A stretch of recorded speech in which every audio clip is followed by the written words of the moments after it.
Welcome back and welcome, Dr. Mighty. Thank you Hello. for, thank you for taking the time to join us today or getting close to this evening, depending on where you're joining us from.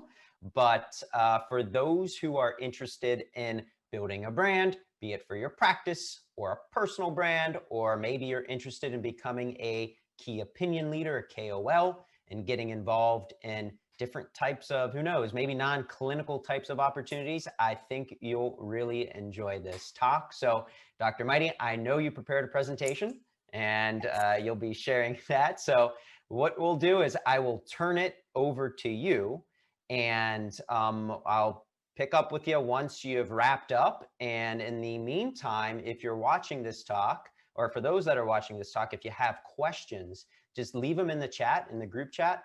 I will keep an eye on it. And then at the very end, we'll see how much time we have left and we'll just try to answer as many as we can. So Dr. Mighty, I'm going to turn it over to you and I'll catch up with you once you've made it through your last slide. Perfect. Thank you. All right. So yeah, today's talk is about building a brand and becoming a KOL. Figured I would start off with just describing what is a KOL. I think it's something a lot of people might not be familiar with. It wasn't something I really knew about when I was a student or a new grad.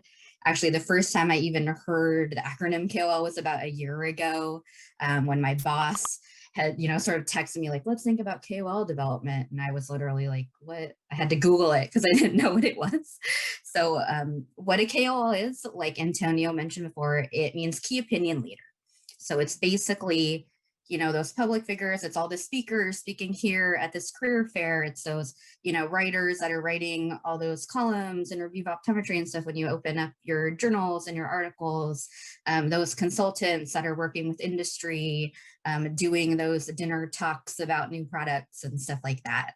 And so I think in the States, we really tend to associate KOLs with medicine and physicians and doctors, but really there are KOLs in every industry and niche. They're basically people who are members of their community, who are experts in a certain aspect of their field, that have a perspective and expertise that is respected by other people in their field. So they're not just big names that are representing companies, but actually have some expertise behind what they're doing.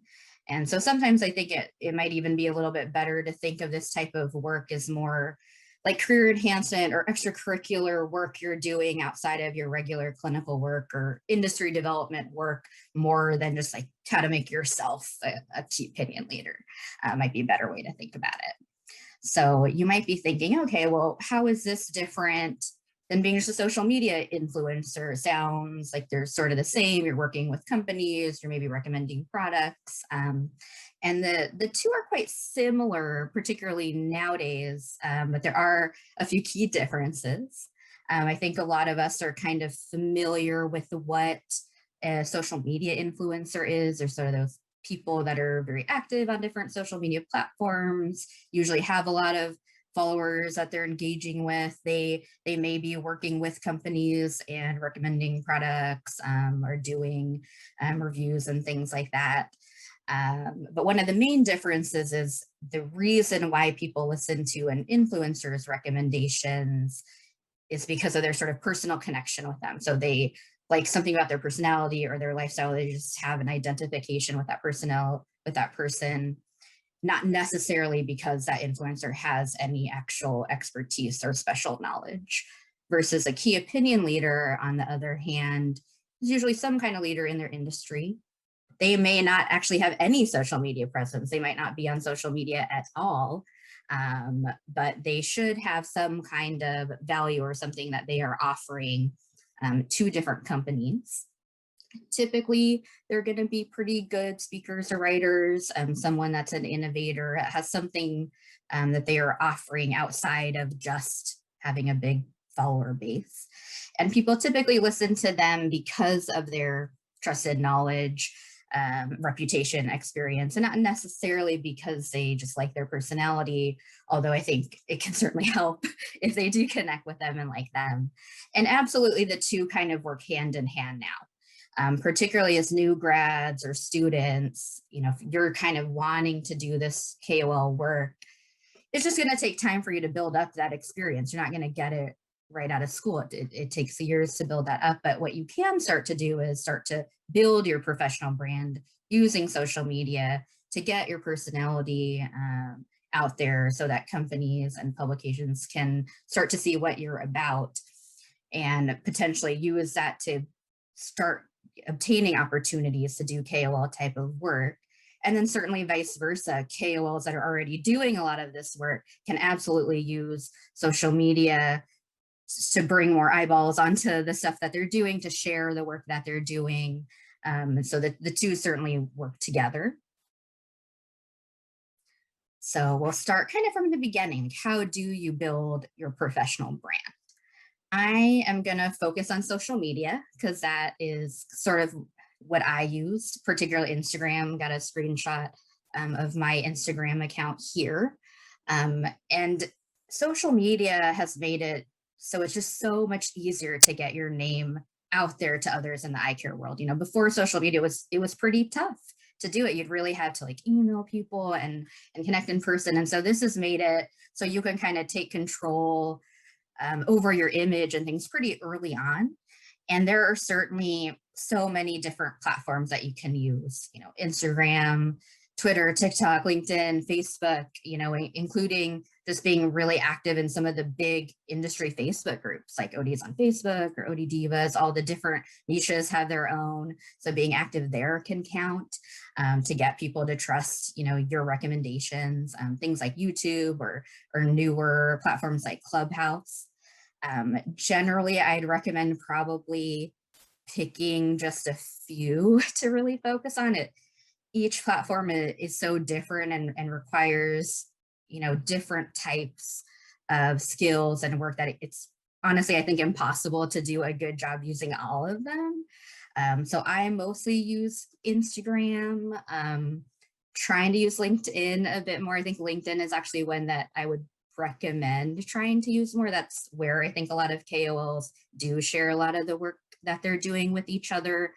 And it's a little bit easier than something like Instagram or TikTok, where you can actually, it's easier to share like links of articles you wrote or whatever on a platform like LinkedIn or Facebook. Instagram actually makes it kind of hard to share work outside of their platform. You can't really share links and stuff like that unless, you have a certain number of followers. You can do it in your stories and stuff.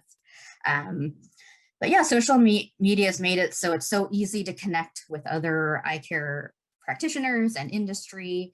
But of course, you don't necessarily have to use social media. There are other ways to get yourself out there. You could, have a website, run a blog, do newsletters, do email newsletters, where you're, maybe informing people about the newest developments in eye care. You could host a podcast. So there are certainly things you can do if you don't necessarily want to use social media. But that's sort of what I'm going to focus on today. So, you might be thinking, okay, I want to use social media, but like, how do I even get started with this? What do I need to do? What should I focus on? And I think there's a lot of like myths about what you need to do. And of course, I'm focusing mostly on Instagram. But I think people look at it and they think, okay, what I need to do is I need to post like flawless, heavily edited, spend a bunch of time making sure all my content looks perfect and my life looks perfect. And I need to use all these different strategies to like maximize how many followers I have. And you can Google all of there's so many weird strategies you can use, like different hashtags, like tagging people, like timing when you're going to post stuff.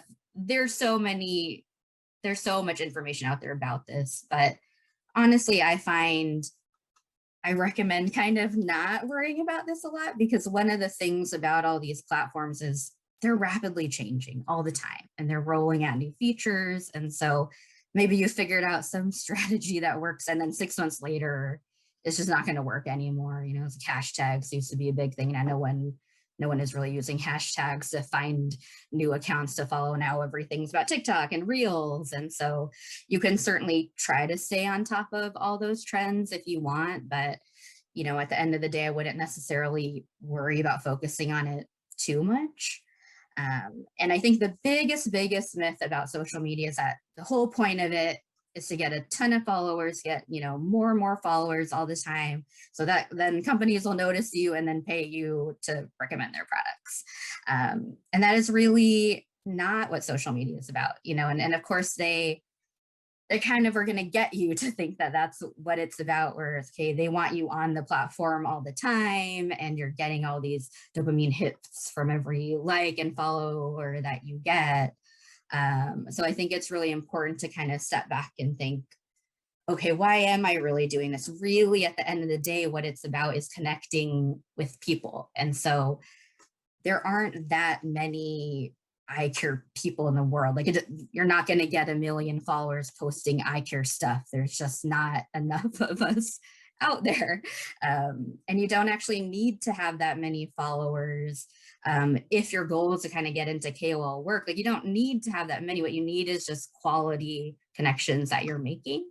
So what really matters at the end of the day is authenticity, being yourself, providing, real content that isn't lies or fake, having integrity, posting content that has actual value. A lot of people, you get into this mindset where everyone's told, like, okay, you have to have a social media account, you've got to post every day or whatever, but you don't have to post just to post. Like, you should have some actual value behind what you're sharing. It should be either educational or informational, sharing current events. It should be entertaining to people, funny, or teaching them something new or making them laugh.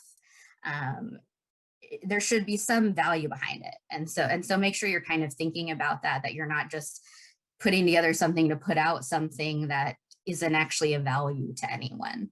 And of course, you're not always going to do this. Sometimes you just want to, like, post a lunch you ate or whatever, and that's fine. You don't have to be putting the most awesome value every time, but there should be some out there. And like I said before, it should be about making real connections, real relationships with people. At the end of the day, you should be enjoying the process and having fun. Like, if you don't enjoy doing it, don't do it. Just because everyone says, oh, my practice needs to have an Instagram and a Facebook, but if you dread and you hate being on there, don't do it. Either, like, find someone else at your practice that wants to, or find another way to do this. And so some kind of other general tips about getting started. I know it can seem really overwhelming, and people kind of get really in their heads about, like, where do I even start? What do I post? I don't know. And so I think it's really helpful initially pick the couple platforms you want to focus on. Start following people that have content that you're interested in, and then just look at what they post. Like, what do you like about what they're doing? You could even start by reposting what they're doing. Of course, don't steal it though. Always give people credit. This is a big one for me, is never steal content. We know this, like, don't steal things and articles you're writing. Always cite people, always give credit. And you'll certainly run into people that do this. Like, I remember I had someone that literally stole a post I had done and then put their own watermark on it. And I was like, literally, what? I DM'd them, was like, what are you doing?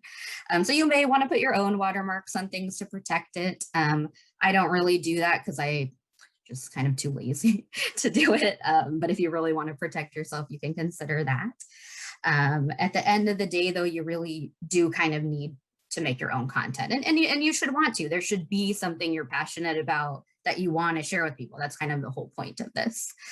So really play to your strengths, your unique abilities. If you're really funny and you can make those hilarious reels, do it. If you have more of that fashion side to you, sure, your outfits and your glasses. If you're, sort of interested in cooking and nutrition, you can do that. So there are all kinds of different things you can post about. It doesn't have to be what everyone else is doing, and it probably shouldn't. Other things that you can do are using, like, a business or creator account. When I started mine, they didn't have creator accounts. I don't know a lot about that, but the business accounts allow you to use different analytics and stuff, which I'll show on my next slide, which can be kind of useful. So you can look at things like, you know, how in the last 7 or 30 days or whatever, like how many accounts you reached, which posts, you know, were more successful, which days were people more engaged. You can even look at individual posts and see like, okay, how many people like this? How many people shared it? You know, like who shared this weird post? I mean, like, I don't know. And, you know, this can kind of help you as you go along to see what content is working and what's not. I, again, don't use this a whole ton now, but I think particularly in the beginning, it can be kind of useful to help guide what kind of things you want to post. Going back a little bit, some other things to kind of keep in mind. I mentioned before, you know, active engagement. You should be following people that are doing things you're interested in, talking to them about, you know, oh, what is this new eye drop, you know, that you're talking about or whatever. This should be something you want to do to interact with each other. That's really the point of social media at the end of the day. Know that you don't have to jump on every new trend. So like TikTok and Reels is the big thing in social media right now. And I've never made a reel. I had a really like negative visceral reaction to the idea of TikTok when it came out because I'm like very bad at dancing. And I was like, I can't do this. I don't want to try to make a dancing video. And I think it's sort of expanded from that. So, you know, I think it's good to be willing to be open to try things. And so maybe I'll try to figure out how to make a reel. But again, if you don't want to do that, don't do it. Like at the end of the day, if I decide I don't want to spend an hour making a video and editing it, I have better things to do, I'm not going to do it, even if that is something that's going to get you more engagement and more followers. You know, again, at the end of the day, you should only be doing things because you enjoy them and you want to do them. There are a lot of various apps that you can use to make posting on social media much easier. Apps for, of course, editing photos. They have apps that will post to multiple platforms for you at the same time. There are apps that will allow you to kind of create posts in advance and then post them at specific times later in the day or week or whatever. I actually don't use any of these, again, because I'm sort of lazy, but I think a lot of people do. The next thing that I think is really, really important with social media is don't get caught in the comparison trap. This is so hard. You know, the apps are designed to get us to want to compare ourselves to each other and say like, oh, why do these people have more followers than me? Their content doesn't seem that good. Or like, why aren't more people liking my things? This gets down to this last thing is that all of these apps use tons of weird algorithms that you have basically no control over. To a certain extent, it doesn't matter how good your content is. Sometimes they just aren't going to show it to a bunch of people. So, you know, just don't worry about it too much. You know, this is all fun. You're posting things that other people are taking like 1 second to look at. So at the end of the day, it's not a big deal. Don't get in your head too much about it. And I think particularly this comparison trap, sometimes people go to big extreme lengths like buying followers. Like, don't do that. What is even the point of that? And it's so obvious when people buy followers. You can look at their follower list and see, oh my God, it's all these people with just like weird names with a bunch of numbers in them that don't have any posts. You just are following like 5,000 people. And it's kind of weird. It's like, you know that this is fake. All your people that are actually really following you realize all your followers are fake. So don't get into that. It's just not, there's really no point to that. And then, of course, don't forget your ethics. This is, I'm going to bring up a lot, like ethics and integrity. Think about HIPAA and privacy, particularly if you're sharing patient photos. You have to ask patients permission if you're posting their photos on a public account. Think about, you know, any personal info that you're posting, particularly as you maybe get more followers. Like, I don't really post photos of my family anymore, or like of my house, my address. So you're going to kind of have to figure out where you personally feel comfortable with this, how much you want to post about your personal life or not. And so, you know, I kind of talked about this a bit before, but if you're sort of trying to figure out what do I even want to do, think about that content you like. You could do just clinical, educational. Some people just post clinical photos and are teaching their colleagues. It's awesome. You could do more optical fashion side. If you own a practice, you could do practice management. you can do sort of more creative humor art things. If you have an Etsy where you're selling like eye related stickers or whatever, you can share about that stuff. Or if you practice in a unique way, you'll find your niche of whatever works for you. Remember at the end of the day, who's your audience? Is it other eye care practitioners or industry, or is it your patients? And make sure you're tailoring your content the right way. Again, the ethics thing, remember we're doctors, and with that comes responsibility, where the things that we're recommending, people are going to trust what we say because we're doctors. So make sure you really have done your research and you're recommending products that you actually believe in. This is a trap I had kind of gotten really early on, where the very first company that asked me to do a giveaway for them, I was just so excited and like flattered that they'd asked me, that I was like, sure, I'll do a giveaway. And, so I had posted about it, and one of my real life friends was like, oh, is this a good product? Should I buy this? And I realized like, I didn't even try the product. I was just doing the giveaway because someone asked me. And I realized, okay, yeah, by doing this, I'm sort of implicitly recommending it. So don't do that. Make sure you're doing your research. You believe in the things that you are recommending. And then on the other side, it sometimes can be okay to post about maybe what had been considered more controversial issues, things like politics or social issues that you believe in, or even using profanity and stuff like that can potentially be okay. And then remember, if you do have a large platform, to try to use it for good. Post about social issues you care about to bring attention to them. Right now, I think encouraging people to get vaccinated is a big thing that we should be doing as doctors. So remember that. So now we'll kind of switch over to like, okay, so I've got my social media going, but how do I actually use that to become a KOL? How do I actually get companies to want to work with me? And so first of all, you kind of want to think about like, why do I even want to do this? Is this something I even want to do? And there's certainly pros and cons, just like any type of career. I think the big pros of doing KOL work is that you get to play a role in growing and improving the profession and industry. You get to kind of play a larger role and help develop the way companies go. You can have the ability to help and impact many more patients than you would just seeing in clinic. It's going to push you professionally, allow, variety to your career. I think sometimes optometry can get kind of repetitive, the clinical work that we do. So this allows you to kind of mix it up and do different things.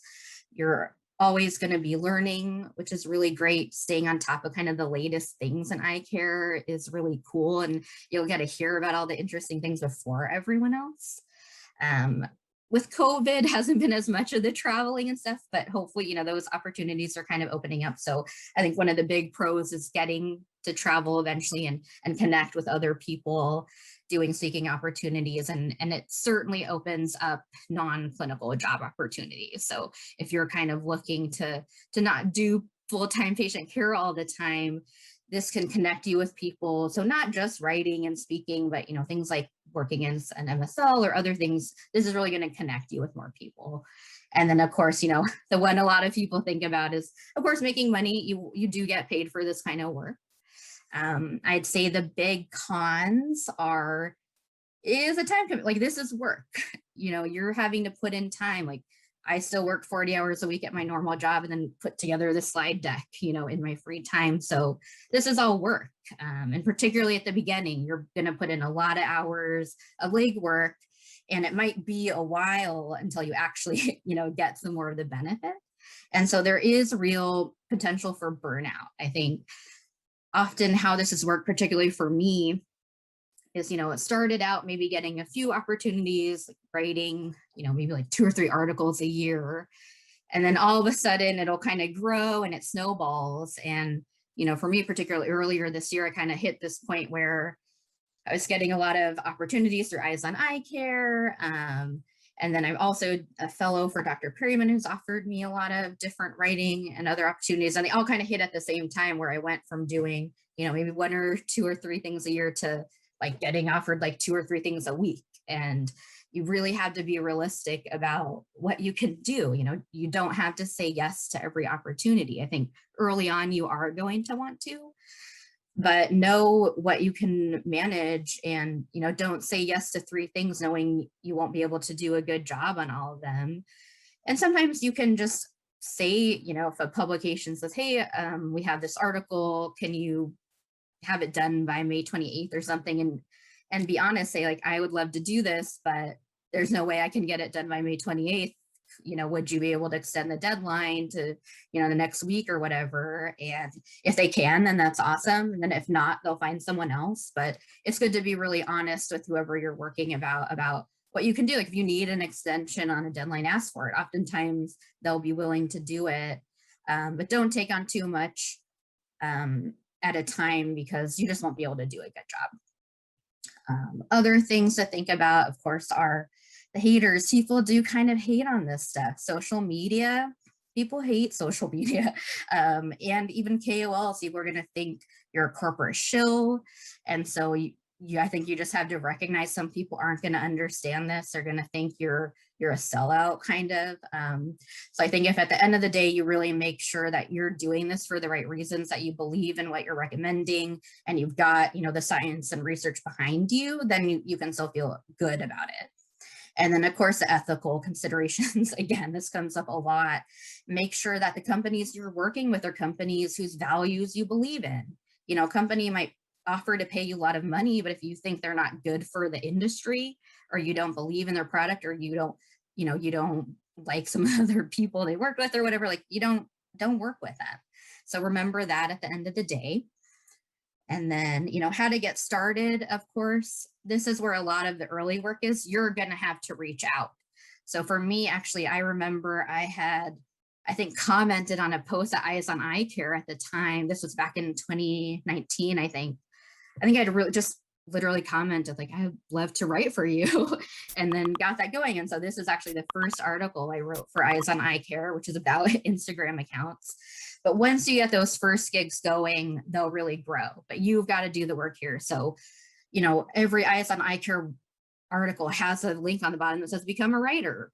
Click on that, offer them some ideas. There's so many digital publications now. There's so many opportunities.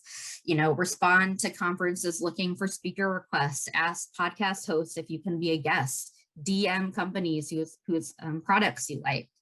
But the big thing is have your own ideas. You have to offer these people something of value, and you're really going to have to try to get yourself out there. But social media has made it so easy to connect.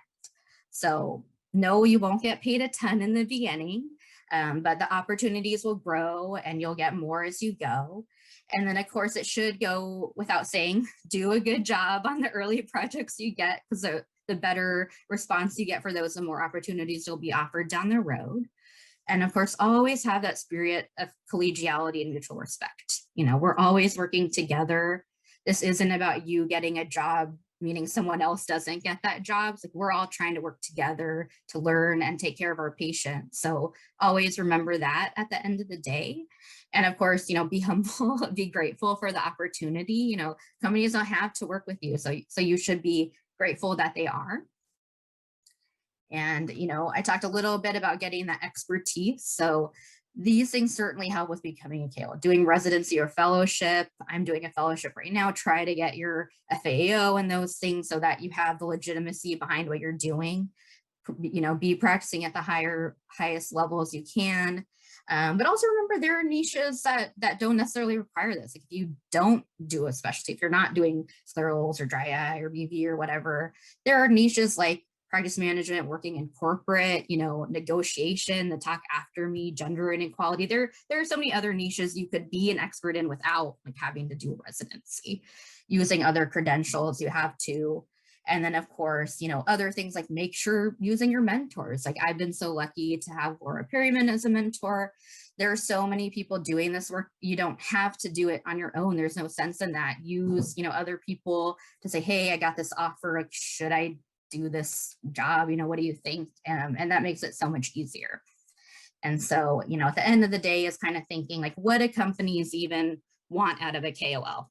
So remember, the big things at the end of the day are trustworthiness, credibility, authority. Like you should have all of this behind you be easy to work with, flexible, make sure you're creating something of real value for them. Of course, meet deadlines. This is a big one. I'm so sorry to all the editors out there who have people always late on their deadlines. But, or be honest if you can't meet them. And then a big one, I think, is, be someone they actually want to be around and work with. These are all relationships we're interacting with each other. So, you shouldn't be someone that's really difficult with a huge ego to work with. And then the very last thing is just never forget your why. Why are you doing this? What are you passionate about? What do you want to share? That should always be the big thing in the back of your mind. So yeah, if you have any questions or comments, feel free to email me or DM me, message me on Instagram here.